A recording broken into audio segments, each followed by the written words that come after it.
First సినిమానే మీరు ఇంత డేర్ ఎలా చేశారండి? ఎందుకంటే మీ సినిమాలో కమర్షియల్ ఎలిమెంట్స్ లేవు, స్టార్స్ లేరు. అయినా సరే మీరు ధైర్యం చేశారు. ఆ! ఆ సార్. ధైర్యం ఎలా వచ్చింది? అలాగే మీ స్క్రిప్ట్‌ని మీరు ఏ పాయింట్‌లో మీరు నమ్మారు? ఇది నేను ఖచ్చితంగా వర్కౌట్ అవుతది అని. ఎమోషనే నాకు పెద్ద commerciality sir. Okay. If there is emotion హ్మ్.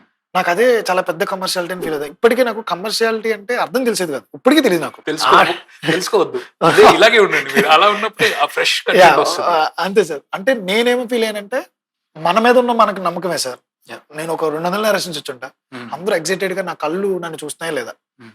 నేరేషన్స్ ఇచ్చేసేవాడిని. హ్మ్. కూర్చోబెట్టే ముందు నేరేషన్ ఒక కథ చెప్తానురా. హ్మ్. ఆడెవరో కూడా తెలీదు నాకు. వాళ్ళ ఫ్రెండా ఒకసారి కథ చెప్తానురా 2 గంటలు కూర్చోబెడితే ఆడు 4 గంటలు కూర్చునేవాడు నాతో. అన్నీ మాట్లాడేవారు. అన్నీ డిస్కస్ చేసేవారు. టెక్నికల్‌గా చాలా మందికి చెప్పి తెలుసుకునేవాడిని. సో, ఈ నేరేషన్ ఇచ్చేటప్పుడు అందరూ కూడా వాళ్ళ కళ్ళల్లో ఒక చాలా ఎక్సైట్‌మెంట్ ఉండేది. అరే! మా ఊర్లో జరిగింది ఇలాగా. మా ఊర్లో ఒకడున్నాడు ఇలాగా. ఆ పెద్దోడు క్యారెక్టర్ ఉన్నాడు కదా! ఆడు సేమ్ మా ఆటో వాడు ఒకడున్నాడు ఇలాగా. అలా అందరూ కనెక్ట్ అయిపోయేవారు. కనెక్ట్ అయిపోయి వాళ్ళ జీవితంలో జరిగిన విషయాలన్నీ నాతో మాట్లాడేవారు. సో, నేను సినిమా చేస్తే ఇలా అందరూ కనెక్ట్ అవ్వాలి అన్న ఒక స్వార్థంతోనే కథ మొదలుపెట్టా. సో, ఆ నమ్మకం ఎందుకంటే తెలీదు. కథే సార్ నమ్మకం. అంతకు మించి ఇంకేం లేదు.